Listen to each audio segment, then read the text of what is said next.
जय श्री राधे। आनंद आशुलिपि पत्र का अंक 5, प्रतिलेखन संख्या 33, गति 120 शब्द प्रति मिनट। प्रारंभ करें। महोदय, अंधविश्वास से मुक्त होकर धर्म का स्वरूप काव्य में हो जाता है। हम यह भली भांति जानते हैं कि अनेकानेक धार्मिक क्रियाएं ऐसी हैं जिनके साथ मनुष्य सामाजिक जीवन के प्रारंभिक काल से बंधा हुआ है।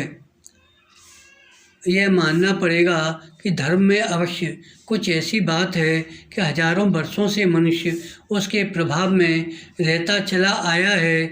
कई बार आस्था में जीवन और धार्मिक क्रियाओं से सौंदर्य का बोध होता है। धर्म स्वयं सौंदर्य का एक रूप है, क्योंकि पवित्रता, उपासना और ध्यान साधना के द्वारा सौंदर्य की अभिव्यक्ति होती है। यह बात हिंदू धर्म के संदर्भ में विशेष रूप से उल्लेखनीय है। वैदिक धार्मिक परंपरा में प्रकृति के विभिन्न तत्वों की उपासना का विधान रहा है। पैरा पृथ्वी, सूर्य, चंद्रमा, आकाश आदि तत्व सभी सौंदर्य के प्रतीक हैं। असंख्य देवी देवताओं की कल्पना में भी विचित्र प्रकार का सौंदर्य बोध होता है। धार्मिक रीति रिवाज, उत्सव व त्योहार हिंदुओं की धार्मिक चेतना के साथ उनके सौंदर्य प्रेम के परिचायक हैं। यह तर्क से अधिक अनुभव की बात है कि मनुष्य सभ्यता की प्रक्रिया में कितना भी आगे निकल जाए, वह धर्म के बिना नहीं जी सकता। इसका कारण यह है कि मनुष्य के धार्मिक विश्वास के पीछे एक सत्य है जिसे प्राप्त करने के लिए वह प्रयत्नशील रहा है। वह सत्य रहस्य में है। धार्मिक विश्वास का यही मूल कारण रहा है। सत्य को न प्राप्त करके भी मनुष्य यह अनुभव करता है कि जो उसे धर्म ने दिया है वह अन्य किसी प्रकार संभव नहीं है।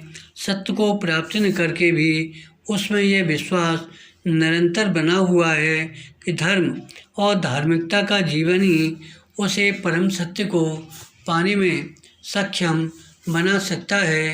केवल यही बात धार्मिक बने रहने के लिए कम शक्तिशाली कारण नहीं है। पैरा इस धार्मिक विश्वास की अभिव्यक्ति भी कई प्रकार से होती है। जो व्यक्ति मंदिर में जाकर पूजा करता है अथवा पवित्र पुस्तक का पाठ करता है या सुनता है, वह भी धार्मिक कहलाता है। तथा वह व्यक्ति जो प्रकृति को ईश्वर का पर्याय मानकर उसके सौंदर्य की उपासना करता है, वह भी अपने को धार्मिक कह सकता है। प्राकृतिक सौंदर्य में सत्य को प्राप्त करने वाला मनुष्य अप्राकृतिक शक्ति में विश्वास ही नहीं करता। इसलिए प्राकृतिक जगत से भिन्न किसी दैवीय शक्ति की कल्पना उसके लिए संभव नहीं है। हिंदू धर्म और अवतारवाद के संदर्भ में ऐसा व्यक्ति राम और कृष्ण को सौंदर्य और जीवन की पूर्णता के प्रतीक रूप में आराध्य मान सकता है, परंतु उनको ईश्वर तथा उपास्य रूप में उसका कभी हृदय कभी स्वीकार नहीं करता।